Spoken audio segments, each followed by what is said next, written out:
is the most eminent in the Caribbean, and the other is one who has been a champion in these matters in a number of Caribbean territories, islands and Guyana, and local council as well.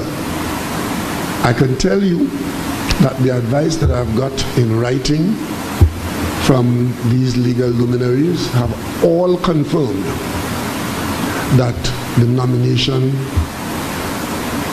as prepared for the Member of Parliament to UNC candidate in Princestown does not meet the requirements of the law and is wholly invalid.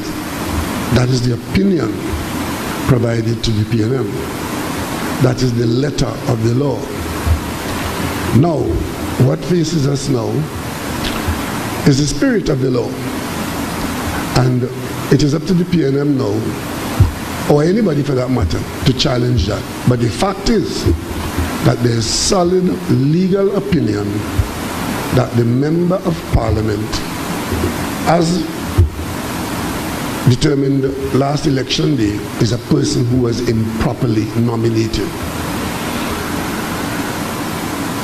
If that is allowed to remain that way, then it would mean that a person who was improperly nominated will be sitting in the Parliament. It would also mean that if we are to disregard the written law for other considerations, not the least of which is how many persons have voted for this person, and therefore that nullifies the law, then that is a matter which ought to be determined. I'll tell you one thing. When I look at the mechanism for determining that,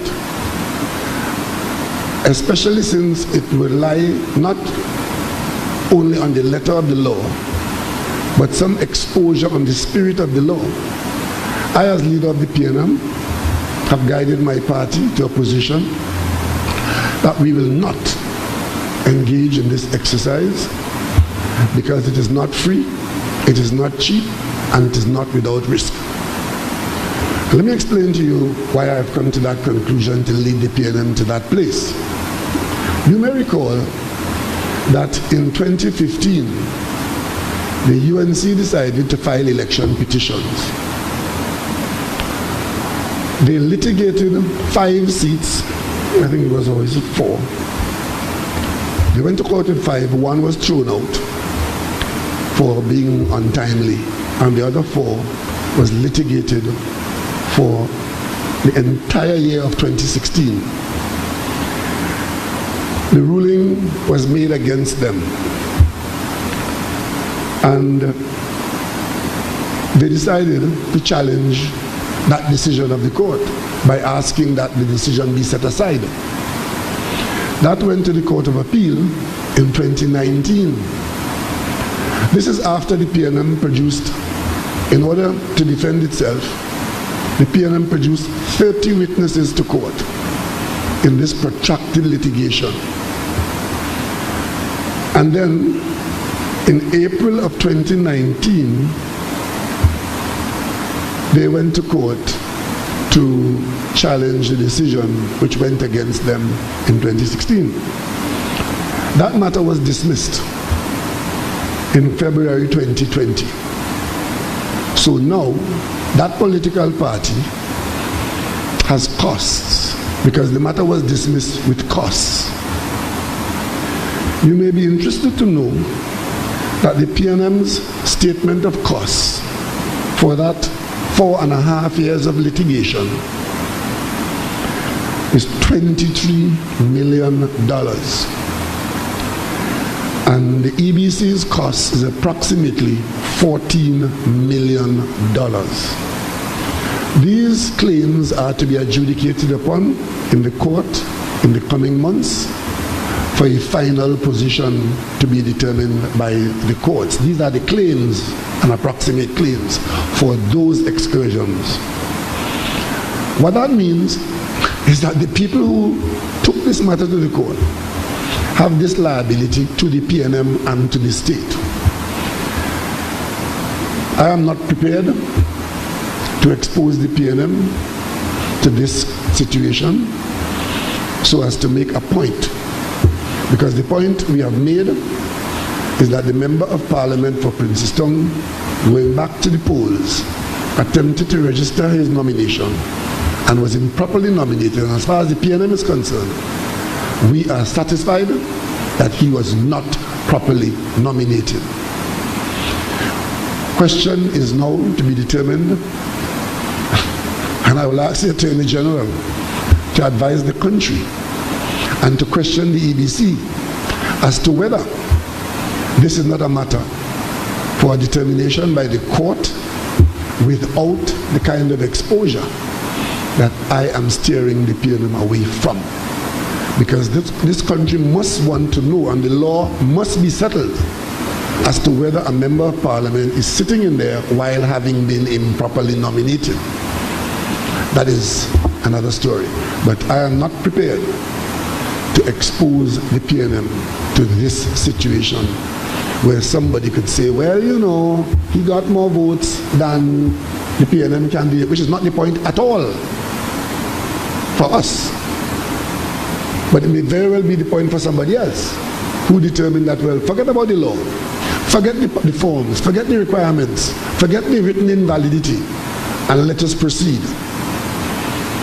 That is not going to threaten this political party, because we have other things to do. When you go outside, look to your left, you would see that we have a headquarters under construction.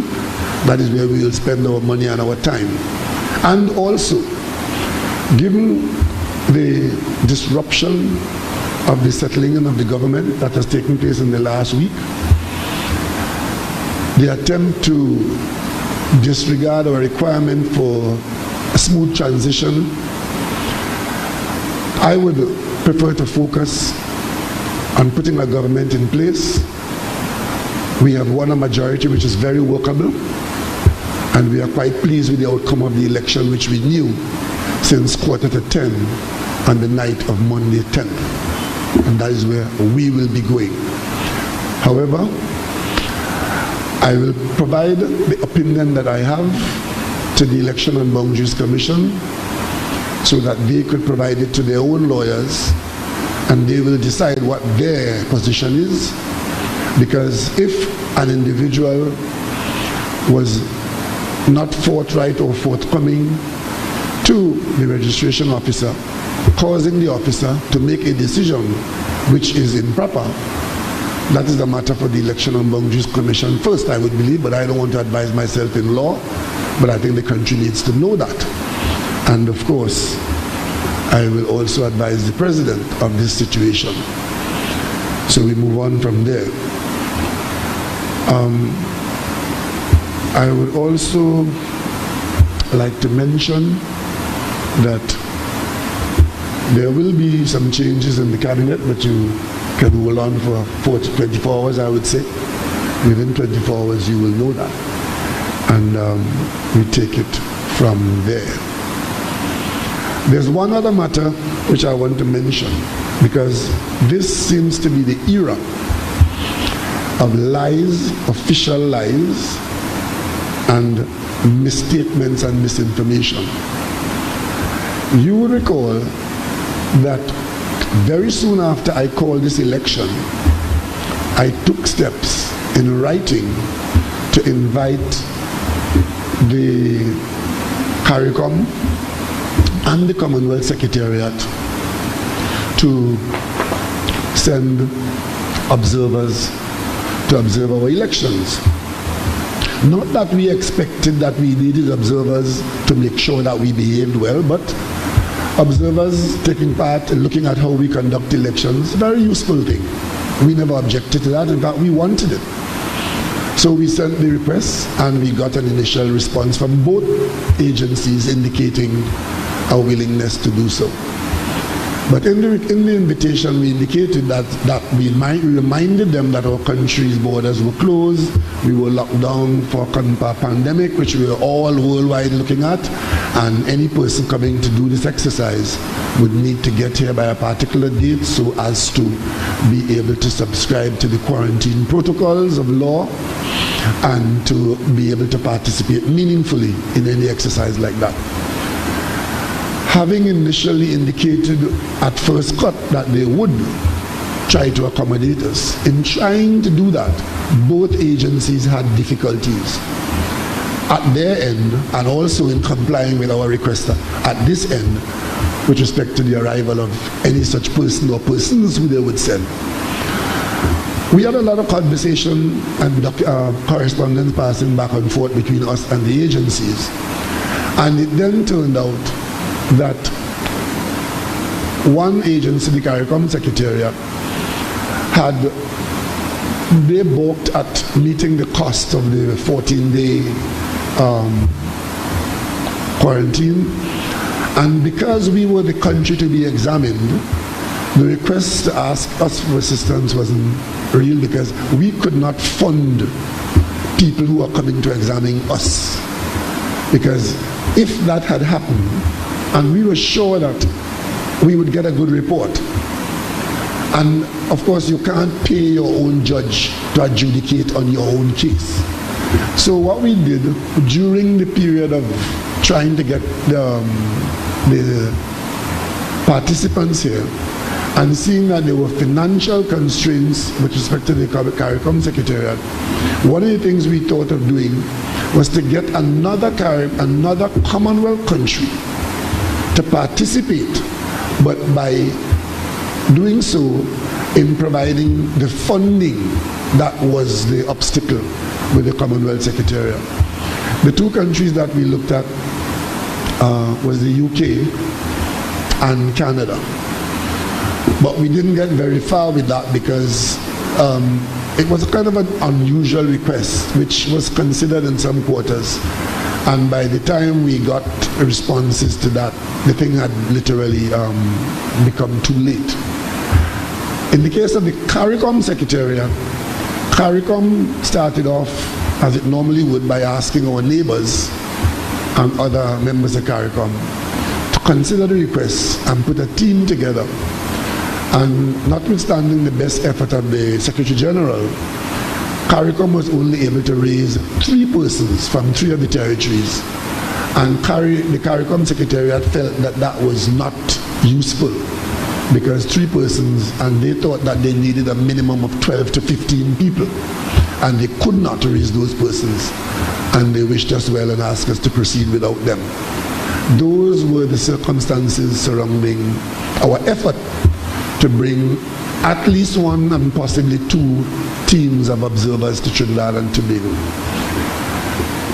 It is against that background that I take umbrage at the misrepresentation of the opposition leader, who has been deliberately trying to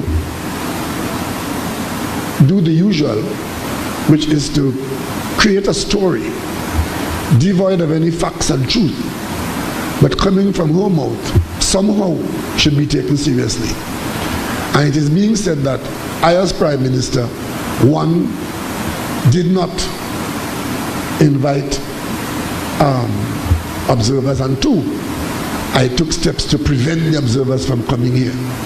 I've seen it written in columns by columnists who have no regard for facts, abusing their position in the media, writing that the government prevented observers from coming, or the government did not take steps to have observers. I just want to dismiss that today and would not engage it any further for the folly that it is. And what I've done, I've published on the website of the Prime Minister of Trinidad and Tobago every piece of correspondence, email and letters surrounding this matter.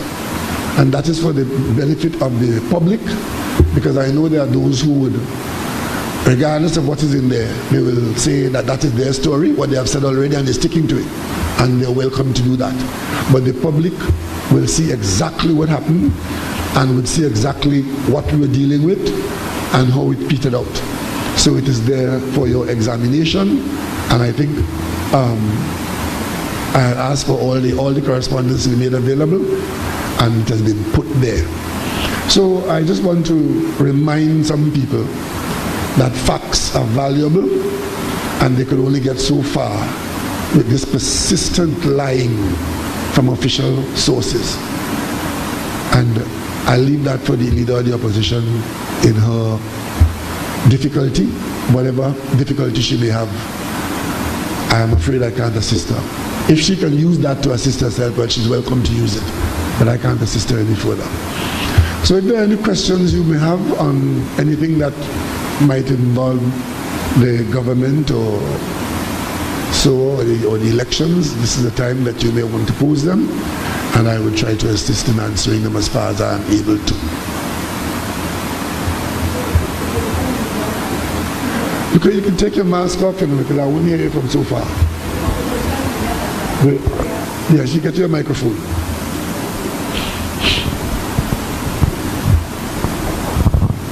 I said the opposition leader conceded just a while ago with respect to the election results.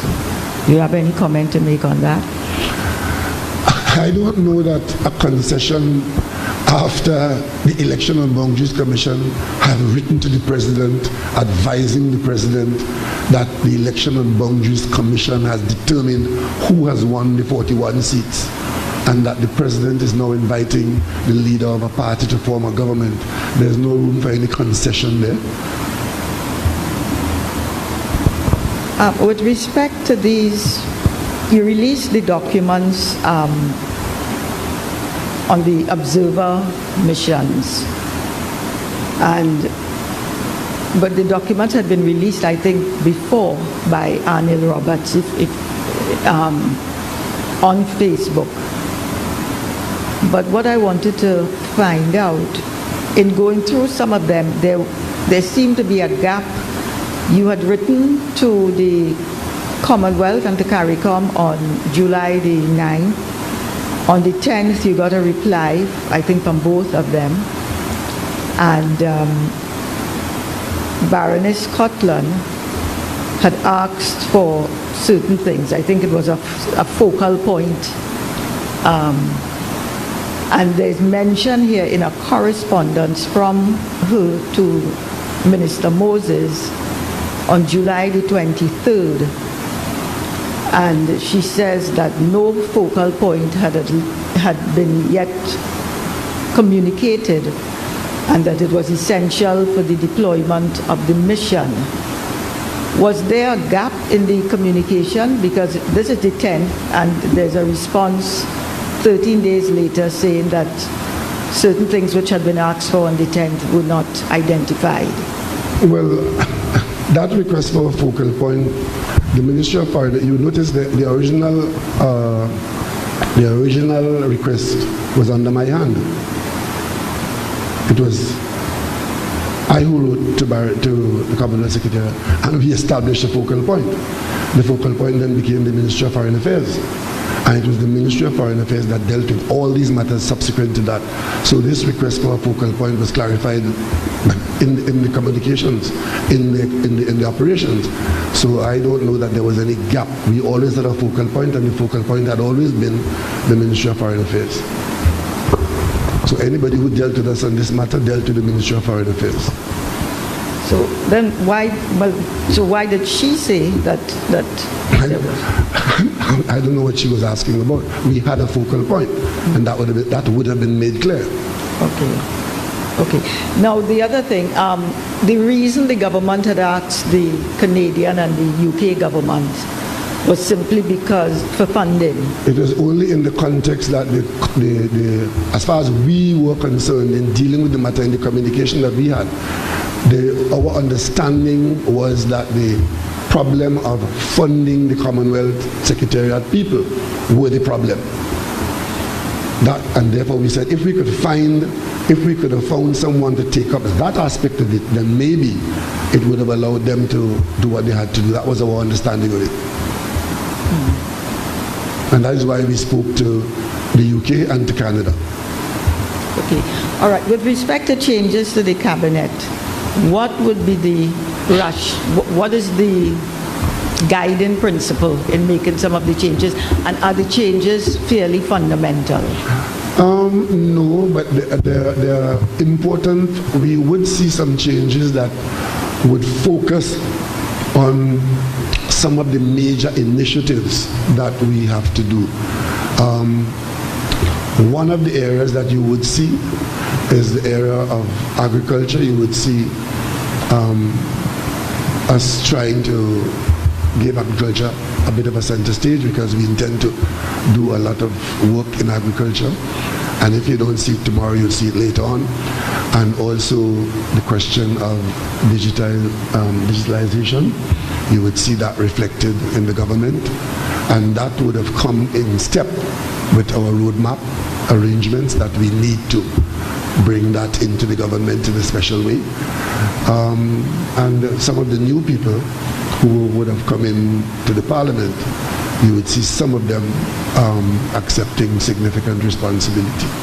But there'll be a very strong element of continuity in the government. We are a little disappointed that we have not been able to hit the ground running after the elections, and that the last week has largely been wasted in gross futility. But we will press on from tomorrow. How many people, what portion would be sworn in tomorrow? I'm expecting to, given that we've lost so much of the early days, I'm expecting to swear in everybody tomorrow. Yes, the operation tomorrow should see the full cabinet sworn in tomorrow. Full cabinet, okay. But Her Excellency the President will have to organize this in such a way that it complies with the protocols, not the least of which we've been advised that we will have very few guests. So that's one of the things that you will observe tomorrow. And whether we'll be, I have not got the final instructions yet as to how it will take place, but it will take place tomorrow where all the nominees should be sworn in tomorrow. Will it be at Queen's Hall? I expect it to be at President's House. Okay. You forgot that President's House is now available for service. Yes, yes, Jewel. Just, take the mic, please.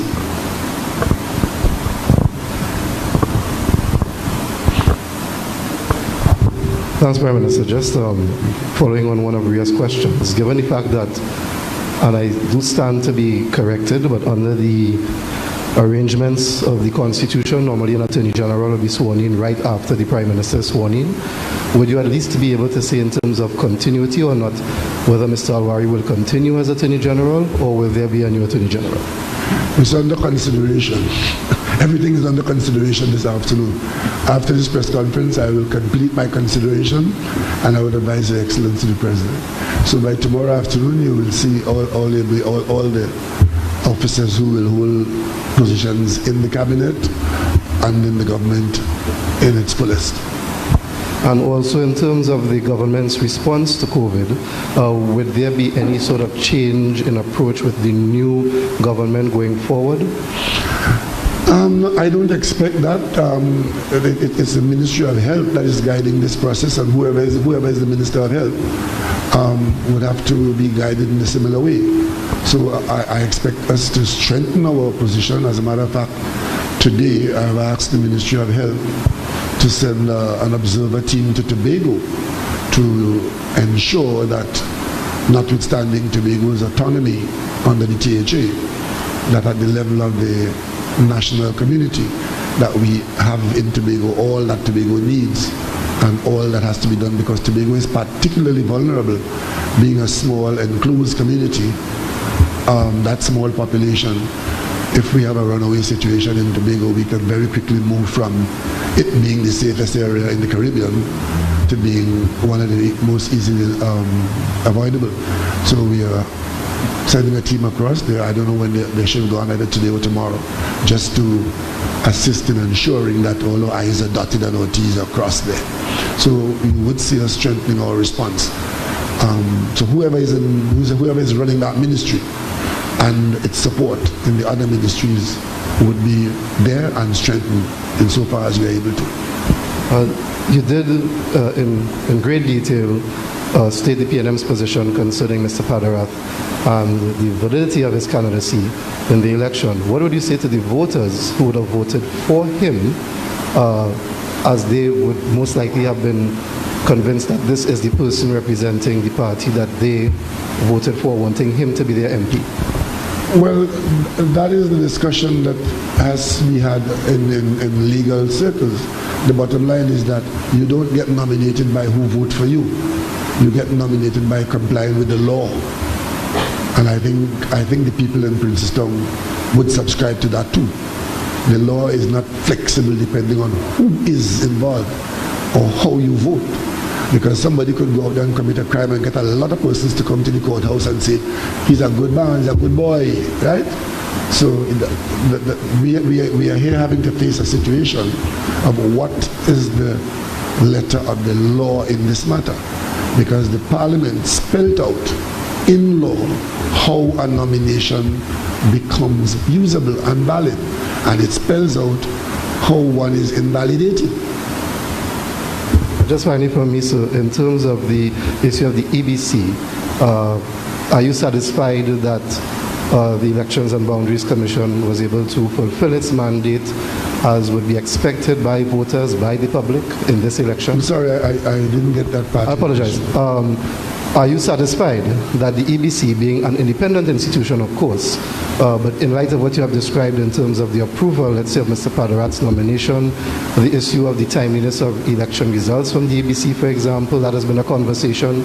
Are you satisfied the EBC performed its mandate well or has the resources it needs to do so? I have absolutely no complaints about the EBC. I took part in the elections. This party, the PNM, took part in the elections. And as far as I am aware, up until the distribution of seats became visible, there was no complaint, no serious complaint about the work of the EBC. And with respect to the timeliness of the results, we in this party, we got the results as soon as they were determined in every polling station. And those results were made available to all the participants in the elections. So we got those results hot off the press. The EBC would then have to take those results, verify them and advise the president.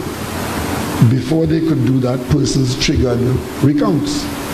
And the EBC ensured that those recounts took place.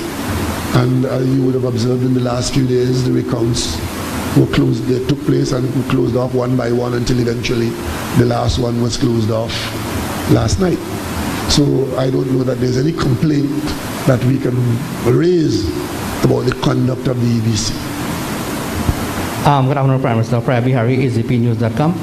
How large would be your cabinet, in terms of numbers? Because I know you always say that you don't want to come in too large. When I'm finished with the considerations, you would see I would determine that will be determined depending on what we're going to be doing. What we will have is a cabinet that is efficient and one that is not unwieldy, and there's no bargaining taking place for positions in this cabinet. So that's what you would see. On the matter with Princess Town, is it that you rather have the EBC deal with the matter rather than go to court and also have the EBC as a respondent in the matter? It's not a matter of me rathering anything. The only thing I will do is to share with the EBC, which is an independent body, the legal advice that I have. That's all I will do. They could look at it, they could throw it away, they could read it. They could understand that the EBC is an independent entity that is not subject to direction of any person. And by sending them the legal advice, it's just for public interest.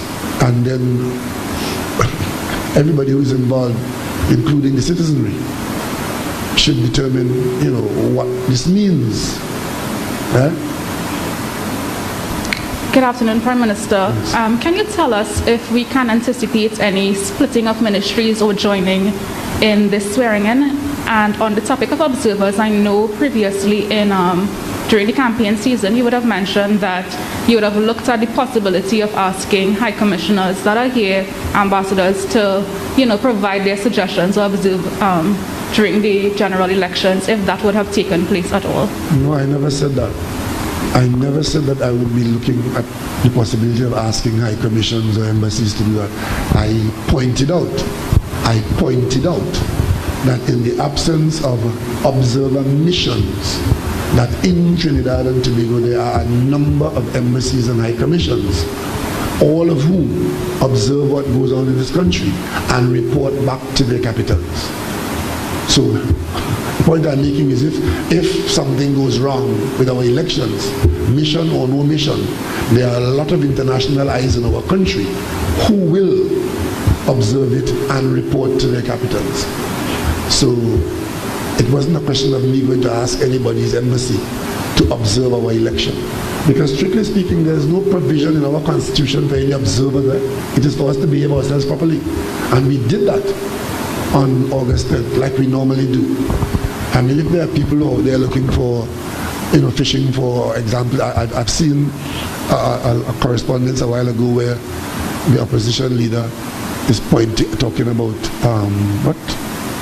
the term she used, some disparaging term with respect to the elections. I will disregard that as the last gasp of a drowning person, because our elections were very well run, and the results, and considering that this election was done in a pandemic, it was very well done, and by and large we came out of it, and that's behind us now, and I don't want to spend any more time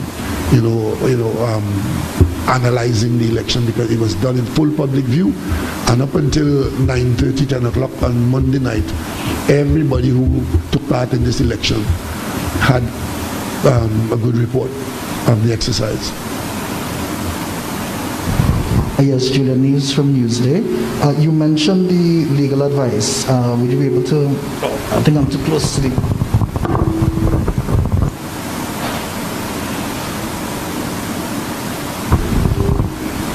Yes, as I was saying, you mentioned the legal advice. Would you be able to name the senior counsels who provided the advice? No. That is, I would rather, if I do not subject people who have done work to, it's not for me to go and parade their names around town. It was senior counsel advice which I got, and I'm satisfied that they are senior counsel, and that's as far as I'm prepared to go. And just to clarify, the first example with the UK and Canada was the Commonwealth you were speaking about, not CARICOM. But when you all made overtures to the UK and Canada, you had said CARICOM, but that was Commonwealth you were speaking about.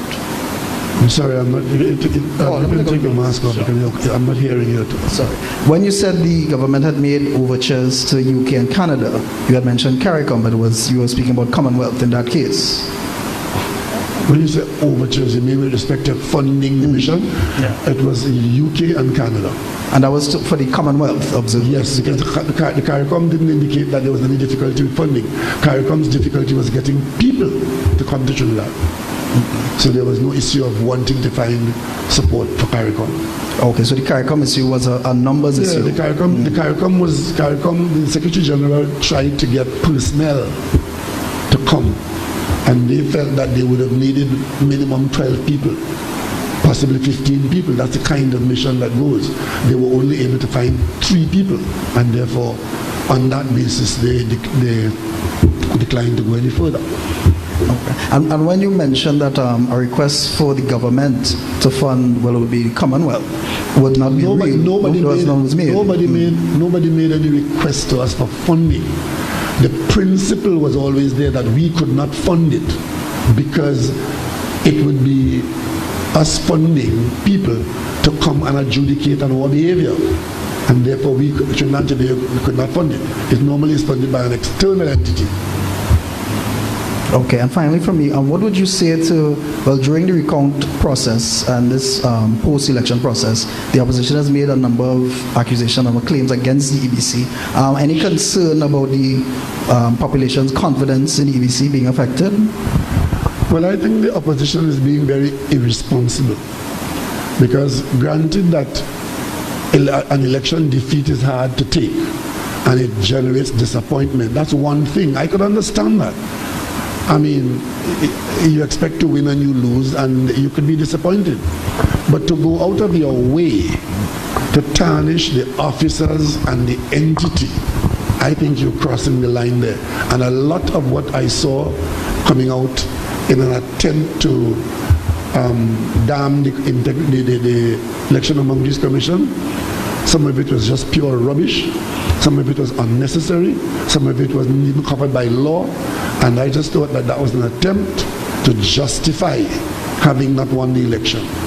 And I do not think that that is helpful, because we have in Trinidad and Tobago an Election and Boundaries Commission, which is not controlled or governed by political entities, an independent body.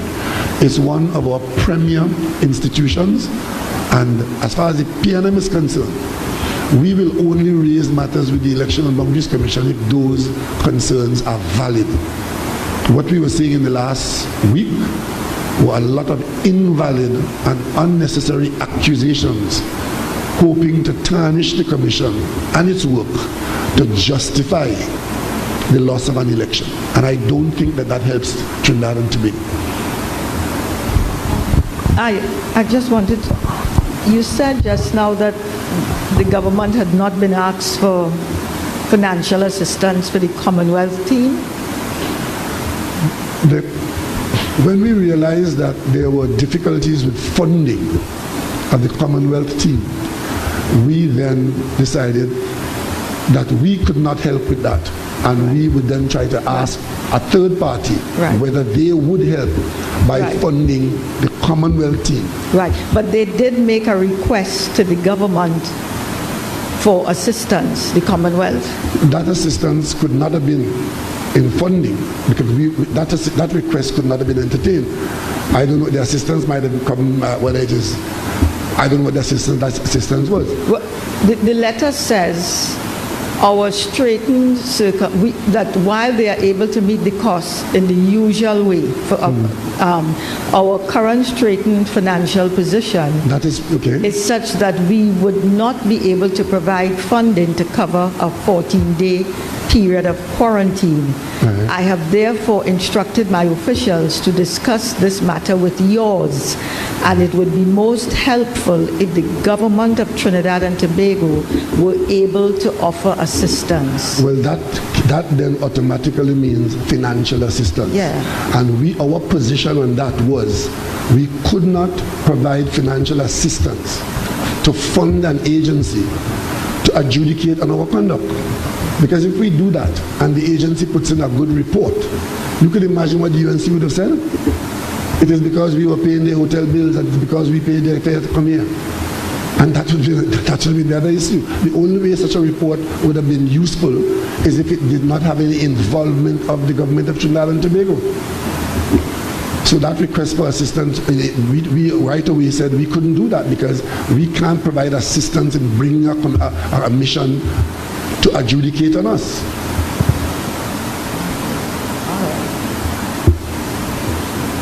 Okay. Yes, Jude. With the swearing in tomorrow and the new government then beginning its work in terms of the budget, how would that be worked out? Was there any major delay in terms of the preparations for it? Well, we lost a week, but it's not fatal. But we were hoping to go straight into that. As I had said before, immediately after the election results were settled, the major assignment of the government would be to get on to preparing a budget. Because this budget is a budget with a difference.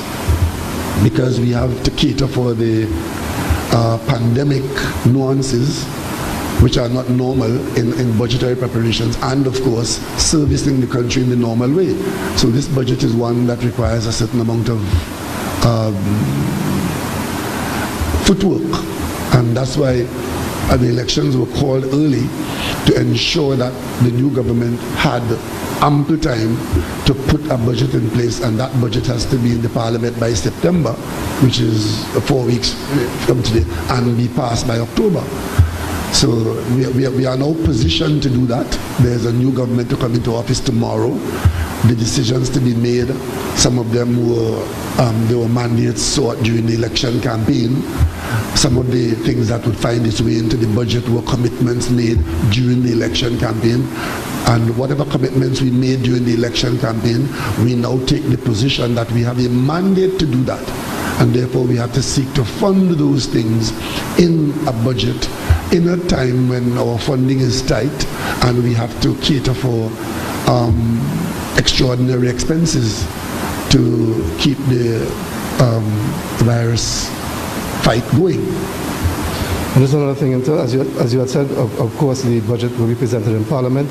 Given the present majority of the government in the Parliament, could you explain to the public how that would work in terms of getting laws passed? Do you see any challenges there, that kind of thing? Well, you did mention the operative word there, and the operative word is majority. We have a majority, and we will use it to do what that majority can get done. Would the majority impact on the ability to get the legislation you spoke about with the mandatory wearing of masks? That ought to be something that can be done with a simple majority. That is, the Attorney General is working on that. There is existing law which could be used, but it's very complicated and cumbersome and creates serious logistical difficulties. So we are waiting to hear from the Attorney General's office whether a simple new requirement can be made to make it easier to get that done. So that is not an exercise that is complete.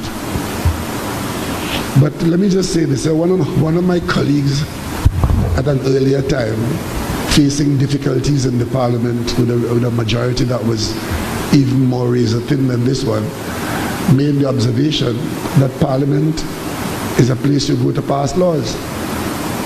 And if we have a majority, then we pass laws that that majority can pass. If there are requirements for special majorities and so, then that would be a matter for the larger Parliament to determine whether the country functions in that way or not. For example, we have this issue of the Tobago House of Assembly, of the Tobago self-government issue. That is not a matter that the government can pass. And I'm saying this for the benefit of Tobagonians who led up a garden path in the last election campaign. The government cannot interfere with the Constitution with 22 seats. The kinds of interference that is required, 3/5 and 3/4 majority, the 3/4 majority that is required to give Tobago the kind of self-government that is being talked about and that may be contained in that bill, if it is cleared by the Joint Select Committee of Parliament, the government does not have that majority.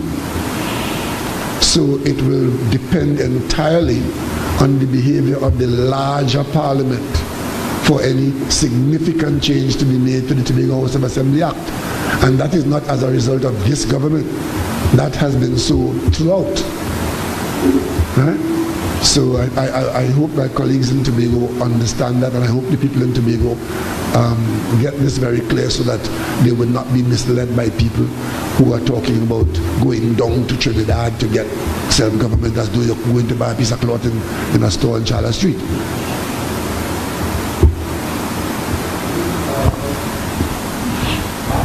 After tomorrow, the swearing in, would you be able to give a timeline in terms of the Petrotrin refinery arrangements?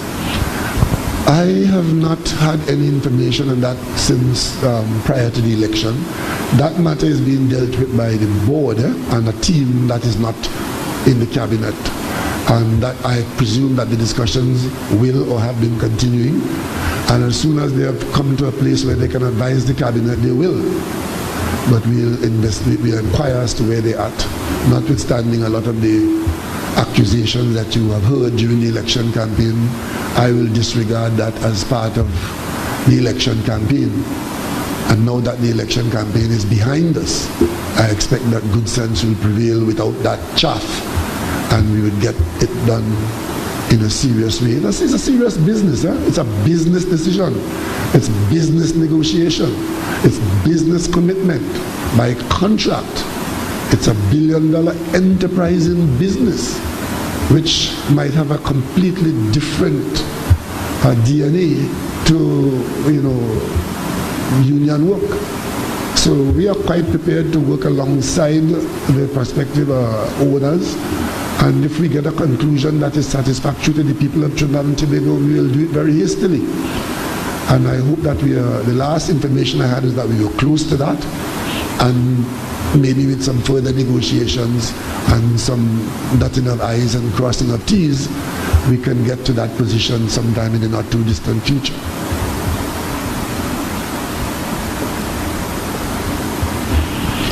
Well, if there are no further questions, I want to thank you all very much for coming, and I want to tell you that I look forward to having you work alongside the new government information going forward. Thank you very much.